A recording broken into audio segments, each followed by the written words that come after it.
Education Minister Rakam Sangma has expressed concerns that Meghalaya's existing reservation system will soon face scrutiny in the court of law, particularly in light of a recent order by the Patna High Court. The court struck down laws passed by the Bihar Legislative Assembly which provided 65% reservation to Bihar domiciles from scheduled castes, scheduled tribes and other backward classes for public employment and educational admissions. Sangma feared that Meghalaya could face similar challenging scrutiny in legal proceedings.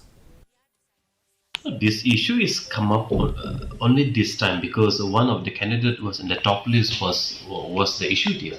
But it's a natural process.